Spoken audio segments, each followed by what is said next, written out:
సకల ఆశీర్వాదములకు కారణభూతుడా ప్రియ పరలోకపు నా కన్న తండ్రి, మీ ఘనమైన నామమునకు మహిమ చెల్లిస్తుంది. ఈ ఆరాధనలో మొదటి ప్రార్థన నుండి ఈ బలిపీఠం ప్రతిష్ఠిత కార్యక్రమం విషయంలో, ఇంకా ముందు వాక్య పరిచయ విషయంలో కీర్తన చదువుతున్నాం, వాక్య పరిచయం చేయించున్నాం. ప్రభు వల్ల ప్రేమ విందు కార్యక్రమాలు జరుగుతున్నాం. నీ సన్నిధి ఇక్కడ మా అందరకు తోడుగా ఉండనట్లు కృపా కనికర క్షేమముతో మమ్మల్ని ఆదరించి మీరే అధ్యక్ష వహించి మీరే మహిమ పొందమని యేసయ్య నామములో ప్రార్థించి మమ్మల్ని మీ చేతులకు అప్పగించుకుంటున్నాం మా కన్న తండ్రి. ఆమేన్. ప్రతి ఒక్కరు మీ పరిశుద్ధ గ్రంథాలు తెరవండి. మీ పరిశుద్ధ గ్రంథాలు తెరచి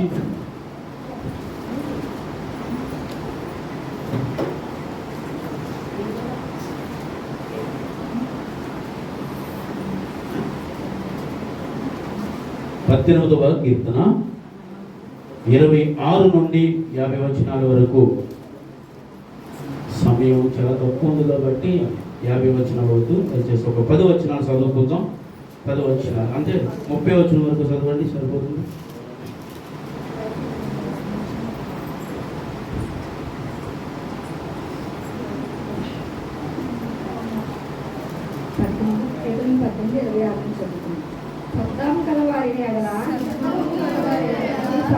చూపుదురు మూర్ఖులు ఎడల నీవు విపరీతంగా నుండు. శ్రమపడు వారిని నీవు రక్షించదు. గర్విష్ఠులకు విరోధివై వారిని అణిచివేసదు.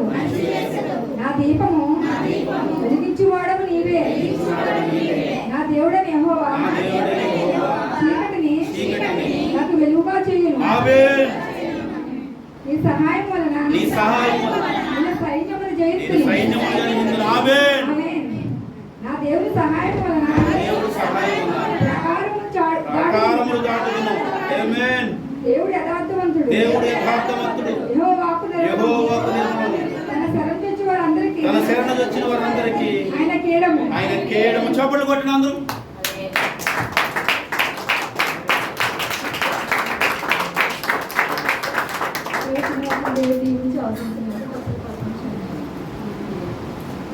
ఆమేన్. హల్లెలూయా. దయచేసి అందరూ కూర్చుందాం. ఈ పూట నిజంగా ఇక్కడ వాక్యం మాకు సరిపోయింది. చాలా వాక్యం చదువుతుంటేనే నాకు చాలా అద్భుతం అనిపించింది ఈ వాక్యం. నా దేవుడిని చీకటిని నాకు వెలుగుగా చేసి ఉన్నాడు అన్నాడు.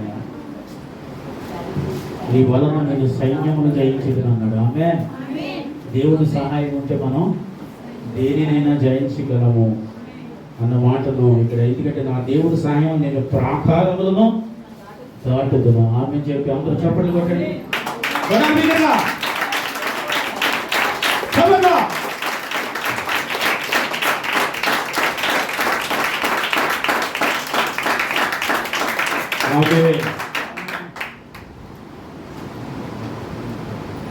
ఈ దినం నిజంగా చాలా అద్భుతమే.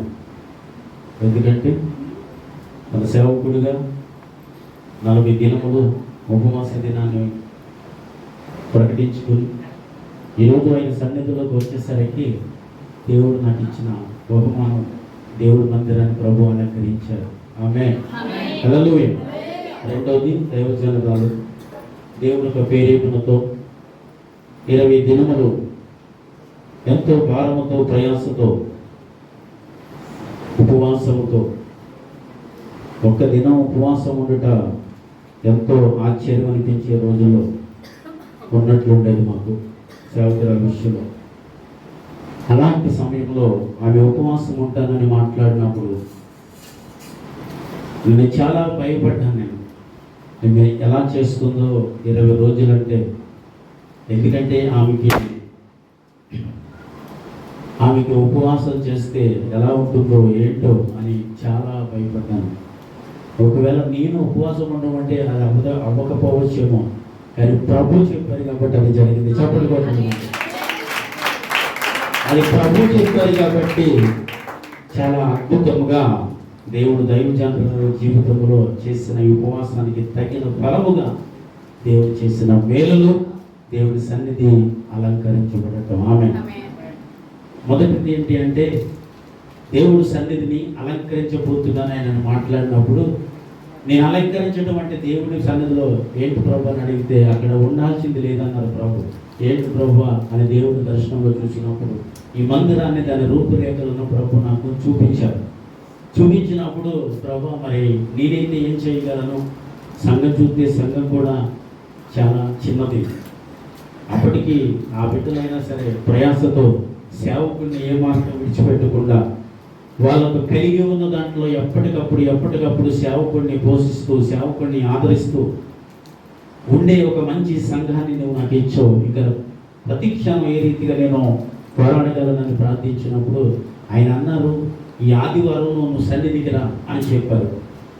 గడిచిన ఆదివారం దేవుడి సన్నిధిలోకి నేను వచ్చాను. మీ అందరికీ తెలుసు, సేవకురాలు నేను కూడా వచ్చి దేవుడి సన్నిధి కొరకు ఇక్కడ బలిపీఠం కొరకు మాట్లాడినప్పుడు వెంటనే మీ అందరూ దేవుడు మాట్లాడాడని వెంటనే స్పందించి మీ విలువైన అమూల్యమైన మీ కానుకలు సమర్పించి దేవుడి సన్నిధి కట్టడానికి ఏర్పరచబడిన బిడ్డలు దేవుడు నాకు అనుగ్రహించడం నిజంగా నాకు ధన్యకరం. ఆమె అలాంటి సమయంలో దేవుడు చేసిన వాగ్దానానికి తగినట్లు ఆ వచ్చిన ఆ చిన్న మొత్తముతో ఈ కార్యక్రమాన్ని ప్రారంభం చేసిన తర్వాత ప్రభు అంటారు, అది కూడా చేయి, ఇది కూడా చేయి. ఆయన స్వయముగా మాట్లాడుతూ ఏది చేయాలన్నా ఎలా చేయగలను ప్రభు, ఇది ఆనందంతో పగలగొట్టేస్తుంది కనుక దేవుడికి స్తోత్రం, హల్లెలూయా.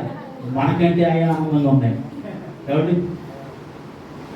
ఆ రీతిగా దేవుడి సహాయమును నాకు అనుక్షణం అందిస్తూ ఈ రీతిగా ఈ దేవుడి సన్నిధిలో అలంకరించబడటానికి ఇదే నాకు చాలా ఎక్కువ. ఆమె నిజం, ఎందుకంటే దీనికి కూడా యోగ్యుని కాను ప్రభువా అని ఏడ్చినట్టు వాడిని నేను. కానీ ఈ ధన్యకరమైన దినము నాకు ఇవ్వటం నిజముగా నాకు చాలా సంతోషం. ఒకసారి ఇది పక్క పెట్టి, ఇది నాకు చాలా ఆనందం, సంతోషం, చెప్పలేనంత సంతోషం. దేవుడు వెంటనే ఈ ప్రార్థనలన్నీ యెహోవా సఫలము చేయనుగాక. ఎప్పటికప్పుడు దేవుడు మాట్లాడుతూ ఉంటాడు. ఆ అనుభవం అనేది చాలా సంతోషం ఉంది. దేవుడు వాక్యంతో అనుక్షణము మనతో మాట్లాడుతూ, దేవుడు వాక్యం సారా కావచ్చు, పాటతో కావచ్చు, మాటతో కావచ్చు, సేవకులతో కావచ్చు, సంఘ విశ్వాసంతో కావచ్చు, ఒక్కొక్కసారి అన్యులతో కూడా మాట్లాడేచ్చు. దేవుడు ఎలాగైనా మాట్లాడగలిగిన శక్తిమంతుడు, సర్వలోక సృష్టికర్త ఆయన. ఆమేన్, హల్లెలూయా.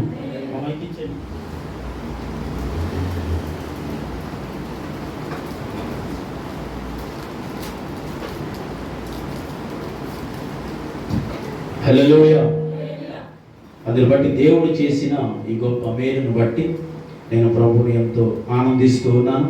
సమయం తక్కువగా ఉంది, అయినా పర్వాలేదు, ఈ రోజు లేట్ అయినా దయచేసి ఎవరు ఫీల్ అవ్వద్దు. ఎందుకంటే ఇది మనకి సంతోషాన్ని, చాలా ఆనందం.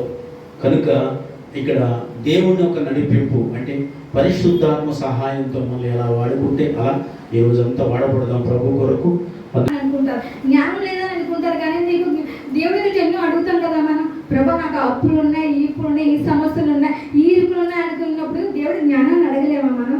ఏ బైబిల్ గ్రంథంలో ఉంది కదా, మీరు ఎవరికైనా జ్ఞానం పొందుకున్నప్పుడు జ్ఞానాన్ని ఇస్తానన్నారు కదా దేవుడు. మరి అన్నప్పుడు మన జ్ఞానాన్ని ఎందుకు అడగట్లేదండి? ఈరోజు అడిగే వాళ్ళగా ఉండాలి కదా. జ్ఞానాన్ని అడగరు. ప్రభా నాకు ఇది కావాలి, అది కావాలి, బంగారం కావాలి, పెద్ద బిల్డింగ్ కావాలి, అది కావాలని అడుగుతారు. నాకు అప్పులు ఉన్నాయంటారు, అవన్నీ ఉన్నాయంటారు. కానీ నీ కుటుంబాన్ని కట్టుకోవడానికి నీ జ్ఞానం కావాలి కదా. నీ కుటుంబాన్ని, నీ బిడ్డని సరి చేసుకోవడానికి జ్ఞానం కావాలని అడిగినప్పుడు దేవుడు జ్ఞానం ఇస్తాడని తెలిసినప్పుడు ఎందుకు జ్ఞానం మనం అడగలేకపోతున్నాం? ఈరోజు అడగాలి కదా, అడగట్లేదు. జ్ఞానాన్ని ఎవరు అడగట్లేదు. కానీ ఒక మూర్ఖంగా ఉంటున్నారు. మూర్ఖంగా ఆలోచన కలిగి తన ఆ కుటుంబాన్ని పాడు చేసుకుంటున్నారు. జ్ఞానవంతురాలుగా ఉండి తన ఇల్లుని కట్టుకోవాలి, తన భర్తని కట్టుకోవాలి, తన బిడ్డని సరి తీసుకోవాలి. తన ఉరుకు పరుగు వాళ్ళ పట్ల మనం ఒక విశ్వాసంగా ఒక ఎలా ఉన్నావో చూసుకుని మన కుటుంబాన్ని సరి చేసే రీతిగా ఉండాలి. అంతేగాని ఒక మూర్ఖురాలుగా ఉండేది మన ఇంటిని పాడు చేసుకోకూడదు. అన్ని అడుగుతాం ఈ రోజుల్లో, కానీ అన్ని పట్ల ఆశ కలిగి ఉంటాం. దేవుడు ఏది అడిగితే ఇస్తాడని చెప్తావు. వేరే ఒకరికి కూడా, అమ్మా నీకు ఏమన్నా కావాలా దేవుడిని అడుగు, మా ఏసైని అడుగుని చెప్తావు. నువ్వు ఏది అడుగుతావు, అన్ని అడుగుతావు, కానీ జ్ఞానాన్ని మాత్రం అడగవు. అడిగిన వాటికంటే, ఊహించిన వాటికంటే అత్యధికమైన మేలు చేస్తానన్నాడు కదా దేవుడు. మరి దేవుడు నాకు నా కుటుంబాన్ని సరి చేసుకోవడానికి, నా కుటుంబాన్ని స్థిరపరచుకోవడానికి, నా కుటుంబం పట్ల ఎన్ని సమస్యలు ఉన్నాయి, నా భక్తి ఈ రీతిగా ఉన్నాడు, నా బిడ్డలు ఈ రీతిగా ఉన్నారు కదా, నా అత్త మామూలు ఈ రీతిగా ఉన్నారు కదా, ఇవన్నీ సరి చేసుకోవాలి కదా, తగిన జ్ఞానం లేదు కదా అని అడగాలి కదా. అడగం ఈరోజు అడగం. కానీ కుటుంబం ఎలా ఉంది, భర్త ఎలా ఉన్నాడు, బిడ్డలు ఎలా ఉన్నారు, అత్త మామూలు ఎలా ఉన్నారు అని ఏడుస్తాం, కానీ అవిధేయతగా ఉండిపోతాం, కానీ మనం ముందుకు వెళ్ళమండి ఈ రోజుల్లో. కానీ సిపోరా అలా చేయలేదు. తన భర్త ప్రాణాలను కాపాడడానికి ఎంతో పోరాడి తన కొడుకును సున్నతి చేయడానికి ముందుకు వచ్చిందండి. అలాంటి స్త్రీగా మనం ఉండాలి, ఒక సిపోరాగా మనం ఉండాలండి. అంతేకాని భర్త ప్రాణాలు ఎలా పోతే నాకు ఎందుకు అనుకుంటారు. తాగేసేటండి, తిరిగేస్తున్నాడండి, ఇలాంటోడండి అలాంటోడండి, నాకు భర్త కూడా నాకెందుకండి, నా బతుకు నేను బతుకుతానండి అంటారు. అలా కాదండి. ఎందుకంటే మన దేవుడు నమ్ముకున్నాం, ఈరోజు మన క్రైస్తవులుగా ఉన్నాం కాబట్టి ఎలాగంటే భర్తనేటి, బిడ్డలనేటి, అత్తమామలేటి అందరినీ కూడా మార్చుకునే రీతిగా మనం ఉండాలి.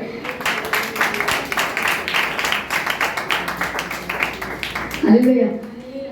కానీ నేను ఏంటంటే కొంచెం ఆ పని చేసినా ఈ పని చేసినా ఉపవాసంలో బాధీనం అయిపోతాం. అంటే ఎక్కువ ప్రార్థనలో ఉండలేనండి. అంటే ఇంటి పనులు చేసుకుంటూ ఉంటే ఉపవాసంలో ఉండలేని. అలాగంటే అయ్యారు ఏమన్నా తెలిసినప్పుడు నువ్వేం భయపడకు, దేవుడు నేను ఎన్నుకున్నాడు కాబట్టి, నాతో పాటు నేను చేయమన్నాడు కాబట్టి నీకు నీ పరిచర్య చేస్తాను అంటే అయ్యగారు కూడా ఎంతో కష్టపడ్డారండి.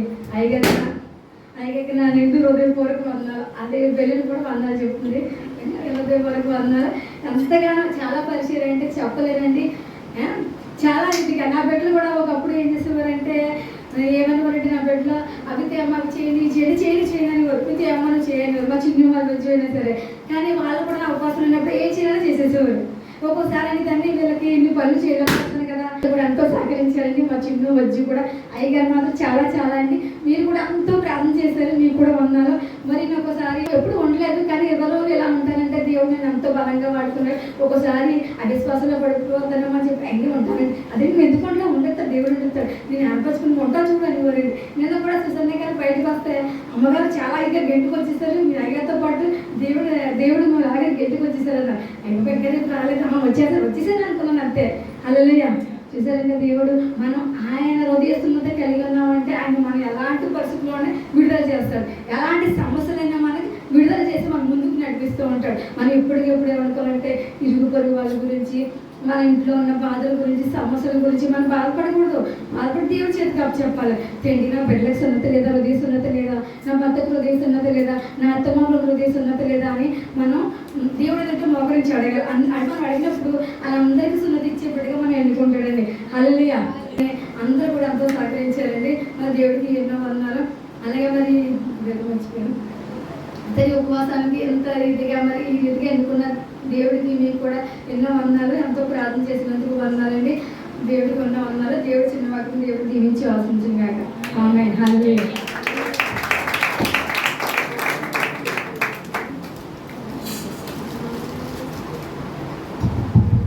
హల్లెలూయా.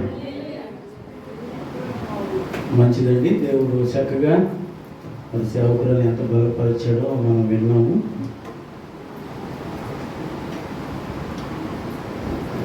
అలాగే దేవుడు ఈ 40 దినాలు ఉపవాస ప్రార్థనలో నేను కానీ సేవకుల విషయంలో కానీ దేవుడు చాలా చక్కని సహాయంతో, అంటే సంఘ బిడ్డలైన మీ అందరితో మాట్లాడి దేవుడు ఆర్థిక సహాయం విషయంలో కానీ అన్నింటిలో ఇప్పుడు మాట చెప్పింది కదా, ఏంటంటే రోజు ఉదయాన్నే నేను కిందకు వచ్చండి, వీళ్ళకి టిఫిన్ వేసి కర్రీ వండి రైస్ వండుకోమని చెప్పి మళ్ళీ పైకి ప్రేయర్కి వెళ్ళేవాడిని. అలా 2-3 రోజులు ప్రార్థన అలా జరిగిన తర్వాత, 4 రోజులు అలా జరిగిన తర్వాత అప్పుడు ఆమె బాధపడింది అనమాట. ఈయన కిందకి వెళ్ళి వంట చేసి అన్నీ చేసి వస్తున్నారు పిల్లలకని బాధపడితే, నిజంగా మీకు తెలిసే ఆ రోజు నుంచి నేను ఇంట్లో కూర ఉండలేదు. స్తోత్రం. హల్లెలూయా. నిజంగా నేను ఉండలేదని కూర ఇంకా, ఎందుకంటే మీ అందరి ద్వారా నిజంగా దర్శ ఆక వాళ్ళకి కావాల్సినవి పంపిస్తూ, మరి ఇంకా నేను ఇంకా అమ్మ కర్రీ ఉంది కాబట్టి ఇంకా రైస్ వండుకోండి తినేయండి, మమ్మల్ని వదిలేయండి అని అలా మేడ మీదకి వెళ్ళి అపోస్తలుల మేడగదిలో కూడుకున్నట్లుగా మేమందరూ ఎంతో చక్కగా కూడుకుని దేవుడిని అందరూ చేసిన సహవాసం, దేవుడు చేసిన ప్రార్థన మరి విన్నాడు. అలాగే ఒకసారి ఈ సమయంలో మరి దేవుడి సన్నిధి కొరకు ఎవరైతే ఆర్థిక సహాయం ఇచ్చారో వారందరి కొరకు ప్రార్థన చేయాలి. ఈ మా ముందు ఏ శుద్ధించేస్తుంది దేవుడికి స్తోత్రం. హల్లెలూయా. మనకంటే ఆనందంగా ఉంది. ఆమేన్. 2 మాటలు నేను కూడా వివరించేసి ఇంకా సమయంలోకి వెళ్ళిపోతాము. ఒకసారి ప్రతి ఒక్కరూ మీ పరిశుద్ధ గ్రంథాలు తెరవండి. యోనా గ్రంథం ఒకసారి తీయండి అందరూ కలిసి. యోనా గ్రంథము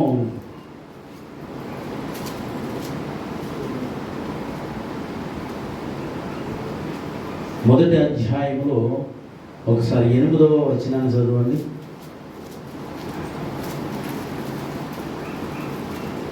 కాబట్టి వారు అతన్ని చూచి ఇలాగ చెప్పెను, ఎవరిని బట్టి ఈ కీడు మాకు సంభవించెను? నీ వ్యాపారం ఏమిటో, నీవెక్కడ నుండి వచ్చితివో, నీ దేశమేదో, నీ జనమేదో,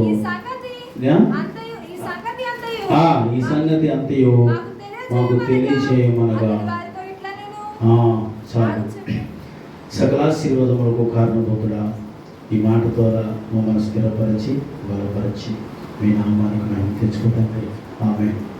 హల్లెలూయా. ఇక్కడ మనకి బాగా తెలుసున్న వ్యక్తిన ఎవరు? ఇతని పేరు యోనా గారు. యోనా గారు దేవుని యందు భయము కలిగినట్టు వాడిగా, ఎలాగా భయము కలిగినట్టు వాడిగా. ఎందుకంటే నేను దేవుని యందు భయభక్తులు కలిగిన వాడిని అన్న మాటను అక్కడ స్పష్టంగా మాట్లాడుతారు ఆయన.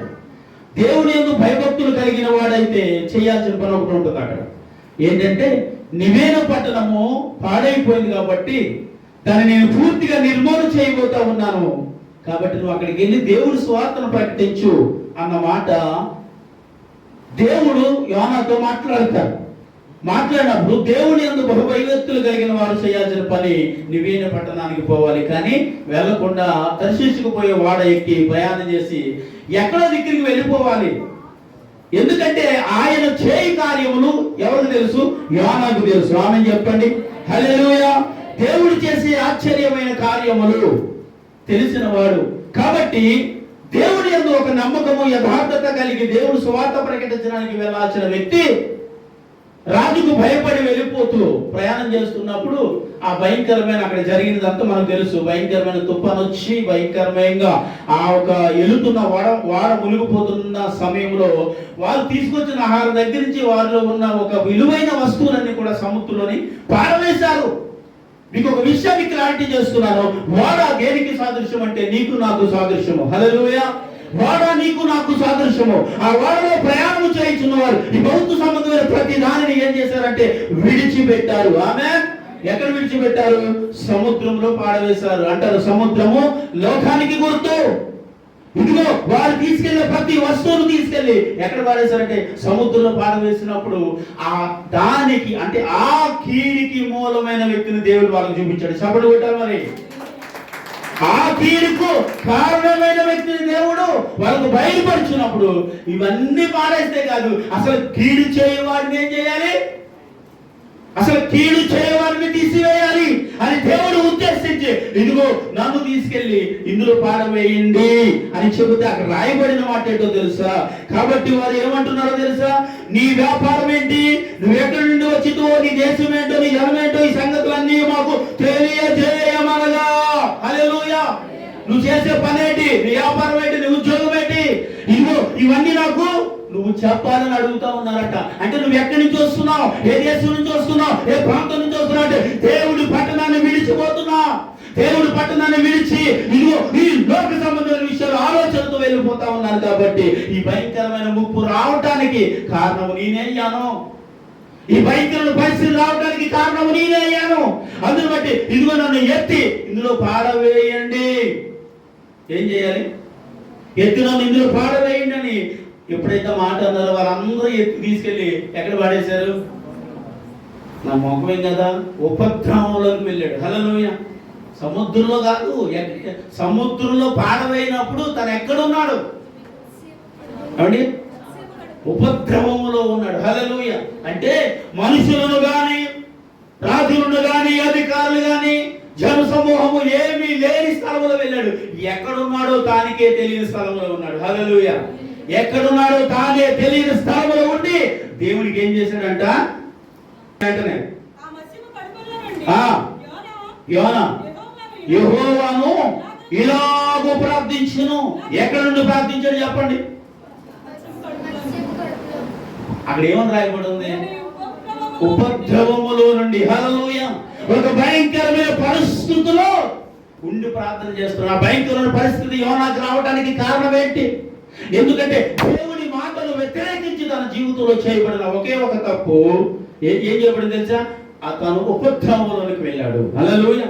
ఉపద్రవంలో ఉన్న ప్రజలను విడిపించాల్సిన వ్యక్తి ఉపద్రవంలో తానే వెళ్ళాడంట. ఎందుకంటే దేవుని మాట విననవాడైపోయాడు కాబట్టి, దేవుని మాటను తిరస్కరించాడు కాబట్టి, దేవుని మాటను వ్యతిరేకించాడు కాబట్టి, దేవుని శక్తి ఏంటో. ఎందుకంటే ఆ సముద్ర ప్రయాణంలో ఆ ప్రజలతో మాట్లాడినవాడు తెలుసు నీకు, ఈ భూమిని ఆకాశము సూచించిన యెహోవా భక్తుని, యెహోవా సేవకుడిని అన్నాడు. ఎవరు సృష్టించాడు?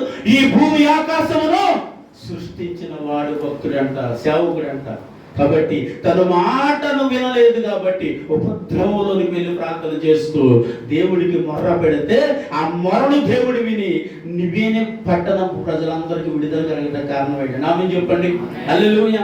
ఇప్పుడు తను పోయాడు కదా అని వదిలేసి ఉంటే నివేనే పట్టణానికి ఎప్పటికీ విడుదల అనేది వచ్చుండేది కాదని చెప్పాలి. వచ్చుండేది కాదు. ఎందుకంటే ఆ ప్రజలు దేవుడి చేత రక్షింపబడవలసిన ప్రజలండి. దేవుడు వాళ్ళ కొరకు చెప్పిన మాట, కుడి ఎడము ఎరగని ప్రజలు వారు. కుడి ఎడము ఎరగని ప్రజలు కాబట్టి వారు నశించిపోతుంటే చూడలేక దేవుడు మాట్లాడి పంపించి దేవుడు చేసిన కార్యము వెంటనే దేవుడు సువార్త ప్రకటించడం మొదలు పెట్టాడు. ఏమని తెలుసా? 40 రోజుల్లో ఈ ప్రాంతంలో దేవుడు ఉగ్రత రాబోతా ఉంది. ఇక్కడ ఉన్న ప్రతి జనము సరిపోతా ఉన్నారు. ఈ పట్టణమే నాశనమైపోతా ఉంది అన్నాడు. ఎప్పుడైతే యోనా ఆ మాట చెప్పాడో వెంటనే రాజు సింహాసనం దిగి వచ్చారు. నివేనే పట్టణ ప్రజలందరూ పడి నివేనే పట్టణంలో ఉన్న ప్రజలందరికీ విడుదల కలిగింది. అలాగే నువ్వు అప్పుడప్పుడు ఉపవాసం అనేది చేయాలి. చేస్తే దేనికి విడుదల? నీ ఇంటికి విడుదల, నీ కుటుంబానికి విడుదల, నీ ప్రాంతానికి విడుదల, నీ దేశానికి విడుదల, నీ రాష్ట్రానికి విడుదల, ఈ ప్రపంచంలో కొంతమందికైనా విడుదల కలిగడానికి కారణం ఒక ఆమె షాలోను 2 వారాలు ఇంచుమించుగా దేవుడు సువార్త చేస్తూ మీకు చెప్పిన బోధ ఉపవాసము వలన కలుగు లాభాలు చెప్పిందా? ఉపవాసము చేసి అనుకూలతమైనది, అనుకూలత లేనిది చెప్పిందా? లాభాలు చెప్పిందా? ఆ వాక్యం అంతా విన్నాను, ఎక్కడ లాభాన్ని చూపించలే. ఉపవాసం చేయండి అది వస్తుంది, ఉపవాసం చేయండి ఇది వస్తుంది కాదు. అనుకూలతమైన ఉపవాసము, అనుకూలత లేని ఉపవాసము. నిజంగా పార్ట్ 2 చూశాను నేను షాలోది. దేవుని ఆత్మ సమృద్ధిగా నింపబడి ఉందండి. చెప్పగల ఇంకో విషయం కూడా చెప్పాలి. రానున్న దినాలలో ఒక అద్భుతమైన సేవకురాలు వాడబడబోతున్నారు. దేవుడు తను వాడుకోబోతున్నాడు. తన ప్రణాళికలో ఉందని తను 7 సంవత్సరాల వయసులో దేవుడు నాకు చెప్పాడు. నేను అనుకున్నాను ప్రణాళికలో ఉండటం అంటే ఎలా ఏం జరుగుతుందని అనుకున్నాను. ఆ ప్రణాళికలకు ఇప్పుడు ఆ పిల్ల వచ్చేసింది. అప్పుడే హల్లెలూయా. ఆ ప్రణాళికలకు వచ్చేసింది తెలుసా మీకు? ఎప్పుడైతే తన తండ్రి వెళుతూ అమ్మా ఈ బాధ్యతలు మీరిద్దరు అమ్మ నువ్వు చూసుకోవాలన్నప్పుడు బాధ్యతను వెంటనే స్వీకరించింది. ఎప్పుడైతే ఆ బాధ్యతను ఇస్తామో దాన్ని వెంటనే మనస్ఫూర్తిగా మనం ఎప్పుడైతే అంగీకరించి ఆ బాధ్యత మనం తీసుకుంటామో అప్పుడే దేవుడి పనిలో పాలుపంతులు పొందేస్తామండి. ఆమె చెప్పాలి. హల్లెలూయా. ఆ బాధ్యతలు నువ్వు ఉన్నప్పుడు ఏం చేయబడతావు తెలుసా అండి? దేవుడి చేత ఇంకా బాధ్యతలు అప్పగింపబడుతూ, ఇంకా దేవుడి చేత వాడబడుతూ బహు బలమైన వ్యక్తులుగా దేవుని కొరకు నిలవబడే సాధనాలుగా ఉంటారండి. ఆమె హల్లెలూయా. నేను అంటున్నాను, అందులో ఈ కుమార్తె కూడా ఒక దానిగా దేవుడు ఎంచుకుంటూ ఎన్నుకున్నాడు. ఆమె హల్లెలూయా. ఇంకా రానున్న దినాల్లో మీరు చూద్దరు కానీ షారోను జీవితం చూద్దరు కానీ దేవుడి కొరకు ఎలా అప్పగింపబడతా ఉందో, దేవుడి కొరకు ఎలాంటి పరిచర్య చేయబోతా ఉందో. ఎందుకంటే 7 సంవత్సరాల వయసులో దేవుడి ప్రణాళికలో, దేవుని ఆలోచనలో, దేవుని ఉద్దేశంలో, దేవుడి తలంపులో ఉందని దేవుడు చెప్పిన మాట నేను అప్పుడు నమ్మలేదు. కానీ నేను క్షమించాలి ఎలా నాతో నేను నమ్మలేదంటే, ఎందుకంటే నాకు తెలియదు దేవుడు ప్రణాళికలో ఉంటే ఒక వ్యక్తి ఎలా ఉంటారనేది. ఇప్పుడు నేను కళ్ళారా చూస్తా ఉన్నాను. హల్లెలూయా. హల్లెలూయా. దేవుడు ప్రణాళికలో ఒక వ్యక్తి ఉంటే తన జీవితం, తన భవిష్యత్తు ఎప్పటికైనా సరే దేవుడు మార్చేస్తాడు. ఆమె హల్లెలూయా. నేను అంటాను ఎప్పటికైనా అంటే ఎప్పుడంటే అయ్యారని మీరు అనొచ్చు. నేను చెప్పిన ఎప్పటికైనా అంటే ఎప్పుడంటే ఎప్పుడైతే దీన మనసుతో దేవుడిని అంగీకరిస్తామో అప్పుడు నుండి వాడబడతాం. ఆమె చెప్తున్నాను. ఎందుకంటే తర్షీషుకి వెళ్ళిపోయాడు. తర్షీషుకి వెళ్ళిపోదాం ప్రయాణం చేసేసాడు. ఎందుకంటే తన దేవుడికి అప్పగించుకోబడకుండా. కానీ దేవుడికి అప్పగింపబడిన తర్వాత అక్కడున్న కొన్ని లక్షల ప్రజలకు ఏమో తెలుసా, 3 దినములు ప్రయాణం చేస్తే పట్టణానికి సగం కూడా ప్రయాణం చేయలేదంట. 3 దినములు. అంత బహు విలువైన పట్టణం, అంత బహు ఘనమైన పట్టణం, అంత ధనం కలిగిన పట్టణం అది. అంటే 3 దినాలు ప్రయాణం చేస్తే ఆ ప్రాంతంలో సగ దూరం ప్రయాణం చేయలేకపోయాడు అంటే ఎన్ని లక్షల ప్రజలు ఉన్నారు అక్కడ. అన్ని లక్షల ప్రజలు రక్షింపబడటానికి యోనా ఒక్కడే కారణమయ్యాడు. దేవుడి మాట విన్న వెంటనే ఆ పట్టణానికి విడుదల కలిగిందని ఆమె హల్లెలూయా. ఎందుకంటే దేవుడు అన్న మాట వాళ్ళు ఎవరు? దేవుని స్వాస్యము, దేవుని ప్రజలు. కాబట్టి అలాంటి ప్రజల కొరకు నశించిపోతూ ఉంటే దేవుడు ఎప్పుడు చూస్తూ ఊరుకోడు, ఎలాంటి వాడైనా వాడేసుకుంటాడు. స్తోత్రం చెప్పాలి. హల్లెలూయా, హల్లెలూయా. దేవుడు ఇక్కడ నిలబడి నన్ను కానీ అక్కడ కూర్చున్న మిమ్మల్ని కానీ దేవుడు ఖచ్చితంగా ఏం చేస్తాడండి? చెప్పాలి, ఏం చేస్తాడు? వాడుకుంటాడని చెప్పండి. వాడుకుంటాడు, ఎవరినైనా వాడుకోగలడు. ఎందుకంటే బిలాముతో మాట్లాడడానికి ఏం వాడుకున్నాడు? ఏం వాడుకున్నాడు? బిలాము అంత మూర్ఖత్వ పరిస్థితుల్లో ఉన్న బిలామును వాడుకోవడానికి ఒట్టి గాడిదని వాడేసుకున్నాడు. ఏలియను పోషించడానికి కాకిలు వాడేసుకున్నాడు. దేవుడికి అసాధ్యమైనది ఏముందండి? ఆ పడవలో ఉన్నప్పుడు ఆ ప్రాంతంలో నీరు తగ్గిందో చూడడానికి దేవుడు పావురాన్ని వాడేసుకున్నాడు. దేవుడు తన పని కొరకు దేనినైనా వాడుకోగలడు. అంటే నోరు లేని మోగ జీవుల్ని కూడా వాడేసుకున్నాడు. అంటే అన్ని కలిగి ఉన్న నిన్నెందుకు వాడుకోడు? ఇప్పుడు అందు కదా సేవకురాలు. ఇప్పుడు మోసేను కూడా దేవుడు 40 అంటే ఇంచుమించు 80 సంవత్సరాలు దేవుడికి భయపడే జీవితంతో కొనసాగించాడు. ఆ తర్వాత మరొక 40 సంవత్సరాలు ఎలా వాడబడ్డాడు? చాలా అద్భుతంగా వాడబడ్డాడు. నా మంచి చెప్పండి. హల్లెలూయా. 40 సంవత్సరాలు ముందు 40 సంవత్సరాలు ఐగుప్తు దేశం అంతా తిరిగి భయంతో పారిపోయి వచ్చేసి మరొక 40 సంవత్సరాలు మరి అరణ్య ప్రయాణం చేస్తూ గొర్రెలు మేపుకుంటూ నాకు ఇవన్నీ ఎందుకంటే బాబు, నేను చేయలేను బాబు, నా వల్ల కాదని బాబు అనుకుని ప్రయాసపడుతూ దేవుడు అరణ్య ప్రయాణంలో కూడా క్షమించాలి. దేవుడు ఆ గొర్రెలు మేపుకునే సమయంలో కూడా సరైన పోతే కూడా మోషేను వదలక ఆ పొదలో నుంచి మాట్లాడేశాడు దేవుడు. స్తోత్రం చెప్పండి. హల్లెలూయా. ఎక్కడి నుంచి మాట్లాడేశాడు? గొర్రెలు కాచేసుకున్న స్థలం దగ్గరికి. ఇప్పుడు మీకు చెప్పాలి, ఇప్పుడు మోషే ఉన్న స్థలం దగ్గరికి దేవుడు వచ్చాడా లేదా చెప్పాలి. మోషే ఆ కొండలో నుంచి వెలుగుతున్న ఒక ఏం చూశాడు? పొదను చూశాడు. ఆ పొదను చూసి మోషే అక్కడికి వెళ్ళాడు. అంటే నేను అంటాను, ఆ పొద అక్కడ ఉండటానికి కారణం ఏంటంటే మోషే కొరకు దేవుడు ఆ పొదగా అక్కడ ప్రత్యక్షమయ్యాడు. ఆమెను చెప్పాలి. పోతే పోయాడు మోషే అని అనుకోకుండా ఆ పొదవలే ప్రత్యక్షమై ఆ పొదలో నుండి మాట్లాడి నశించిపోతున్న ఇశ్రాయేలు ప్రజలకు 30 లక్షల రూపాయల ప్రజలను కాపాడటానికి దేవుడు ఏం చేశాడంటే చెప్పాలి, నత్తివాడైన మోషేను వాడుకున్నాడు. ఎలాంటి వాడినైనా, ఎలాంటి వ్యక్తులైనా, పనికిరాని వాడినైనా సరే, ఎలాంటి పరిస్థితులు నీకున్నా సరే దేవుడు అంటున్నాడు వాడుకోగలిగిన దేవుడు చప్పట్లు కొట్టాడు. వాడుకోగలిగిన దేవుడు ఉన్నాడు.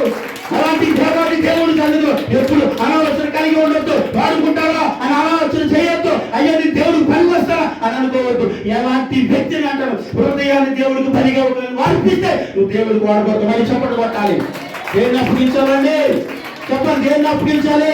నీవు హృదయాన్ని దేవుడికి అప్పగించేవరకు వెంటనే అంటారు దేవుడు నీకోసం పరలోకం నుండి దిగి వచ్చేస్తాడు. చెప్పండి కొట్టాలి మరొకసారి. హల్లెలూయా. ఇంకో దేవుడు మోషేను చూశాడు. దేవుడు మోషేను చూసి వెంటనే ఇలాంటి వ్యక్తి, ఎలాంటి వ్యక్తి? అన్ని కలిగి ఉన్న వ్యక్తి కోసం మోషే దేవుడు రాలేదండి. నోటి మాట కూడా సరిగ్గా రాదు. ఏమి అంత జ్ఞానం ఉన్నవాడు అసలు కాదు. అలాంటి వాళ్ళ దగ్గరికి మోషే దగ్గరికి దేవుడు వచ్చాడు. ఇప్పుడు నేను సరిగ్గా మాట్లాడలేను, సరిగ్గా నీ ప్రార్థన చేయలేను, సరిగ్గా నేను ఉపవాసం ఉండలేను అంటే ఉండలేను అని ఆలోచన వచ్చిందంటే నీకు ఉండాలన్న ఆశ ఉందని దేవుడు చూస్తాడు. అడుగుతుంది. ఆమేన్. హల్లెలూయా. నిజమండి. మీరు అనుకోవచ్చు మీకు అవిశ్వాసమే. ఎందుకంటే అప్పుడు నా వల్ల ఉపవాసము కాదండి, అవిశ్వాసం. నా వల్ల ఇది నేను చేయలేనండి, అవిశ్వాసం. ఇది నా వల్ల అవదండి, అవిశ్వాసం. కానీ ఇది చెయ్యాలన్నా పెట్టుకున్నట్లుంది, ఇది ఉపవాసం ఉండాలన్నా పెట్టుకున్నట్లుంది, ఇలా బ్రతకాలని ఉన్నట్లుంది అని దేవుడు నిన్ను చూసి అలాంటి పరిస్థితుల్లో ఉన్న నీ దగ్గరికి స్వయముగా వస్తాడు. చెప్పండి కొట్టారు. స్వయముగా వస్తాడు దేవుడు. వచ్చి పనికి రాదయా, నోటి మాట బాగున్నదయా, నోటి నాణ్యత లేదయా, నెత్తోనయ్యా మాట్లాడలేదయా అంటే దేవుడు అన్నాడు అన్నీ కలిగి ఉన్న ఆహారాలను పిలిచి ముందు ఐగుప్తు దేశానికి వెళ్తామని అడగలా. అవునా కదా? ఆహారం స్పష్టంగా మాట్లాడగలడా అండి? మాట్లాడగలదు. కానీ ఆహారాన్ని పిలిచి అనలేదు. ఎవరు పిలిచి అన్నాడు? మాట్లాడతాను చేత కానీ మోషేను పిలిచి అన్నాడు. హల్లెలూయా, హల్లెలూయా. అందుకే ఆహారాలను దేవుడు మోషేకి 4 దయచాడంట. స్తోత్రం చెప్పండి. హల్లెలూయా. నేను అంటున్న మాట జ్ఞాపకం చేసుకోండి. నువ్వు దేనిలో అయితే నువ్వు బలహీనురాలు, దేనిలో అయితే నువ్వు బలహీనుడు, నేను అంటాను అందులోనే దేవుడు నిన్ను బలపరచుతాడు. ఆమె ఎన్నోసార్లు చెప్పాను, యేసుక్రీస్తు ప్రభు ప్రణాళికలో ఉన్న ఆ 12 మంది శిష్యులు బలహీనులను దేవుడికి తెలిసే ఎదుర్కొన్నారు. ఏం చేసి దేవుడికి తెలిసి ఎదుర్కొన్నాడు. వీళ్ళు బలహీనులను తెలుసు, బలహీనం తెలిసి. ఎందుకంటే ఒకవేళ మనుషులు మాట్లాడేటప్పుడు మనకు తెలిసిపోయింది అనుకోండి, అరే రే ఇది ఎందుకు ఎప్పుడు తెలుస్తుంది అంటే ఎవరితో ఏదైనా చెప్పారని మనం విన్నాం అనుకో, మనం ఎప్పుడు తెలుసు చాలా మంచోడు అనుకున్నాండి, చాలా మంచిది అనుకున్నా, నాకు ఇలా అన్నారంటే మనం బాధపడతాం కదా. అయితే దేవుడు హృదయంలో మాట్లాడుకుని తెలుస్తుందా లేదా? తెలుస్తుంది. ఇప్పుడు పేతురు దేవుడి కోసం నిలవబడతాడా లేదా అనేది దేవుడు ప్రభువు ఎప్పుడైతే ఆత్మతో నిలవబడతాడో అప్పుడు వాళ్ళు నిలవబడతారని ప్రభువుకు తెలుసు. కానీ ఎప్పుడైతే ప్రభు మరణం చెందుతాడో అప్పుడు నిలబడరని ప్రభువుకి తెలుసు. ప్రభువుకి 2 తెలుసు. కాబట్టి వీరు విశ్వాసములోను అవిశ్వాసములోను కూడా ఉన్నారని ఎవరు తెలుసు. అందుకే ప్రభు ముందు నీకంటే ముందు మరణం నా దగ్గరికి రావాలి, ముందు నీకంటే ముందు నేను చచ్చిపోవాలి, ముందు నీకంటే ముందు మరణం నన్ను దాటి నీ దగ్గరికి రావాలి అని అంటే పేతురు నేను ఎవరో తెలియదని 3 సార్లు అబద్ధం ఆడతావు. ఊరుకోండి ప్రభు, పక్కకి వెళ్ళామనాలి. ఉన్న 11 మంది పోయి చూడరా, యేసు ప్రభు కోసం ప్యాన్ ఇచ్చేద్దాం అనుకున్నాం, యేసు ప్రభు కోసం అది ఇచ్చేద్దాం అనుకున్నాం, యేసు ప్రభు కొరకు ఇది ఇచ్చేద్దాం అనుకున్నాం, యేసు ప్రభు కొరకు ఎన్ని చేయలేక 3.5 సంవత్సరాలు ఏసయ్య కొండలెక్కినా మెట్టలెక్కినా ఎక్కడికి వెళ్ళినా ఏసయ్య 3.5 సంవత్సరాలు తిరుగుతుంటే ఏసయ్య నీ కొరకు నా ప్రాణం ఇస్తానంటే యేసు ప్రభు ఏమన్నా తెలుసా, నువ్వు నన్ను తెలియదని 3 సార్లు అబద్ధం ఆడతావు. ఆ మాట అనేసేసి పేతురు ఆ ప్రకటన చేసేసి అనుకో, యేసుక్రీస్తు ప్రభుకు తెలుసా తెలియదు. అప్పుడు బాధపడి ఉంటాడు పేతురు, బాధపడి ఉంటాడని ఖచ్చితంగా నాకు తెలిసి పేతురు బాధపడ్డాడు. ఎందుకంటే ముందు జరిగేది పేతురుకు తెలియదు కాబట్టి. స్తోత్రం చెప్పండి. ముందు జరిగేది ఎవరికి తెలియదు?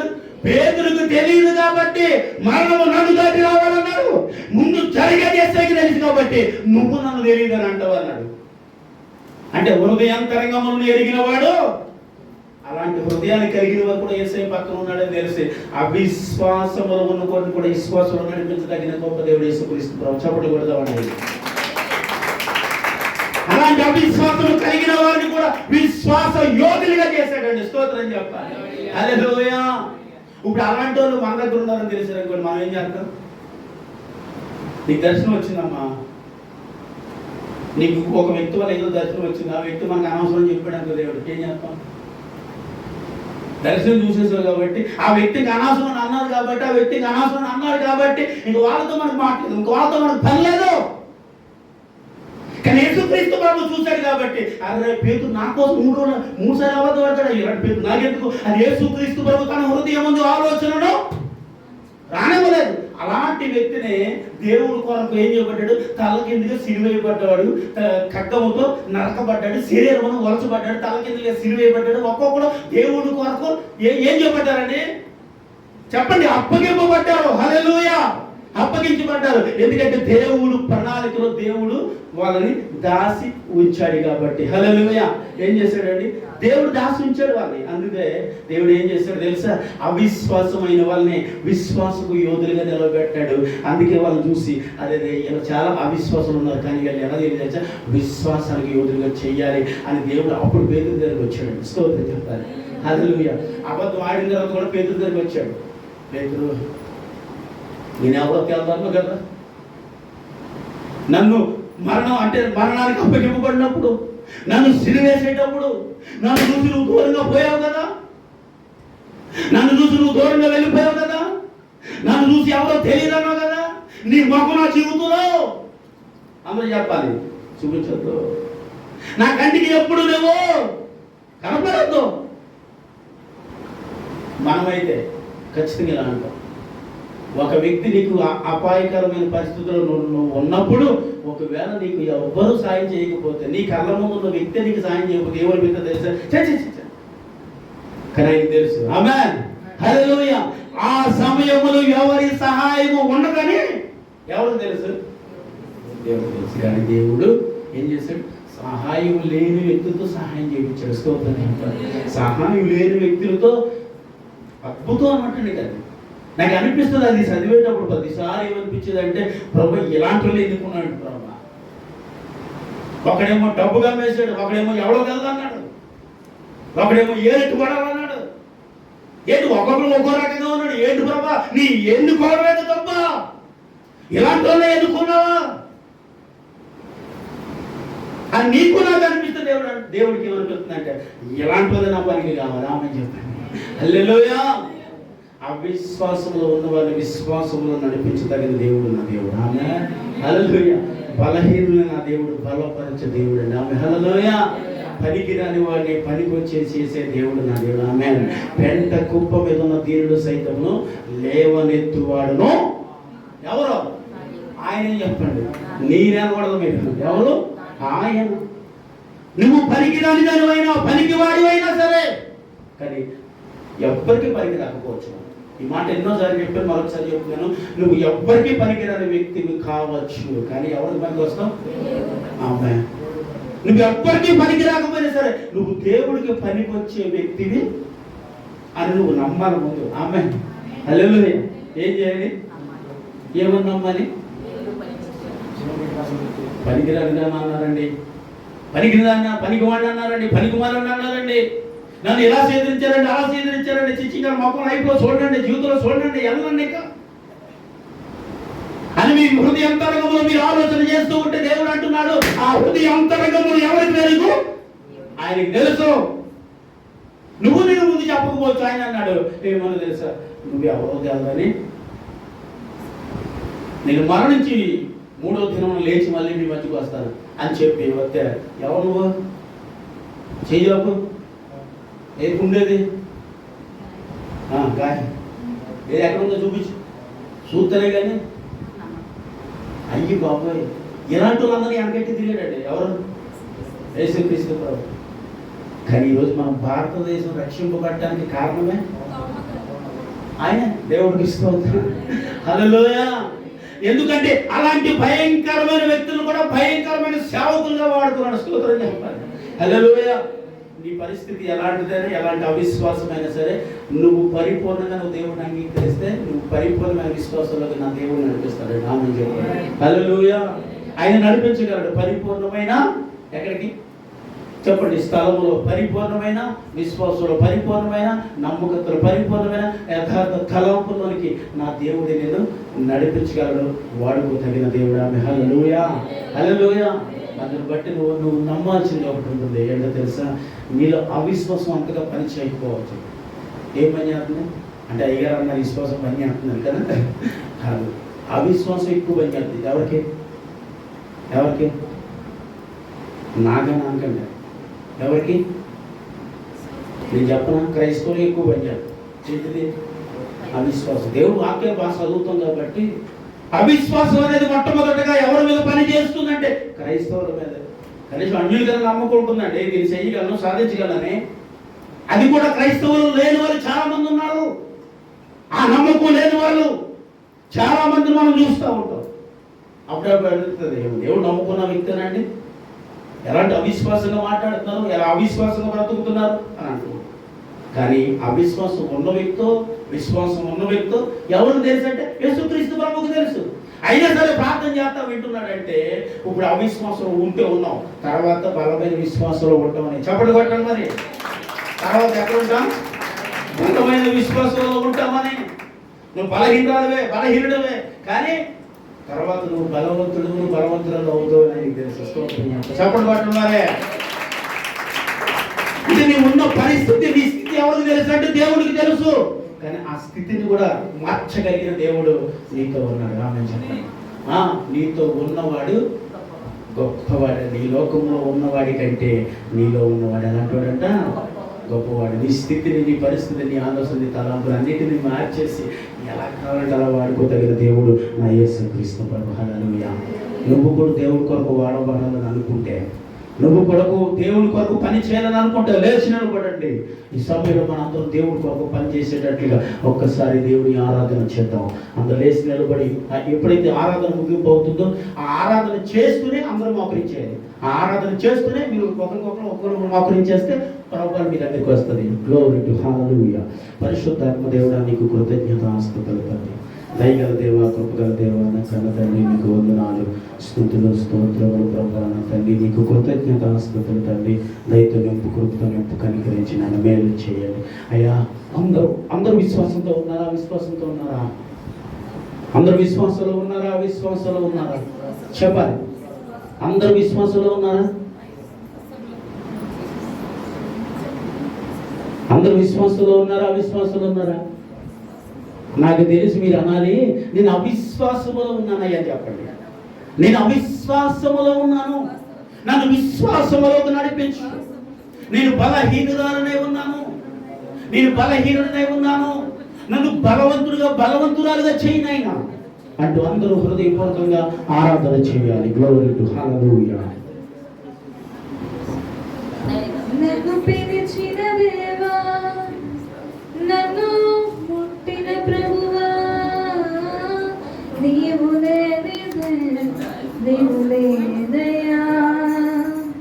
నన్ను పిలిచిన దేవా, నన్ను ముట్టిన ప్రభువా, నీవు లేదయ్యా.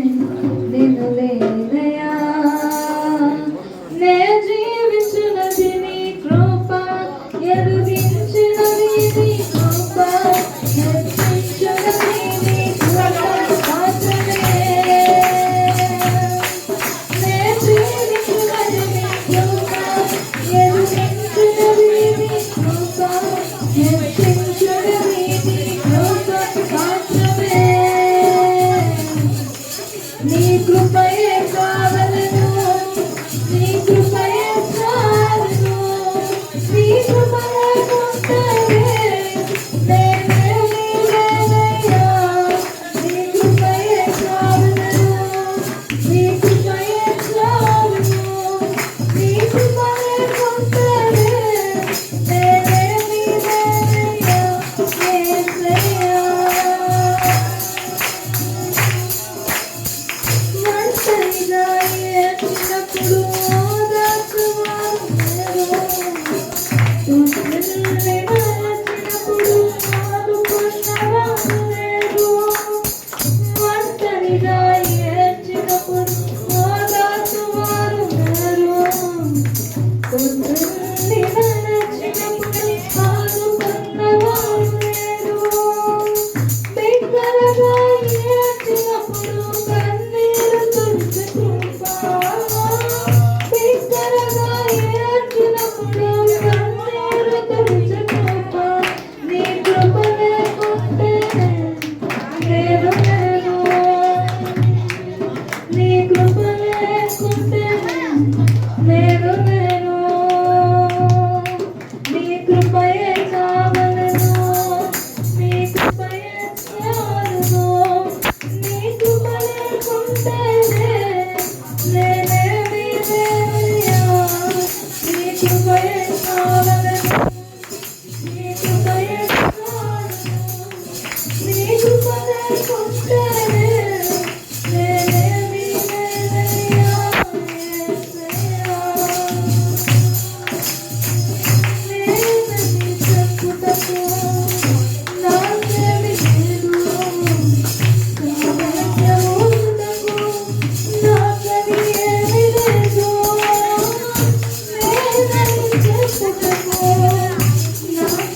అందరూ మోకరించండి దయచేసి.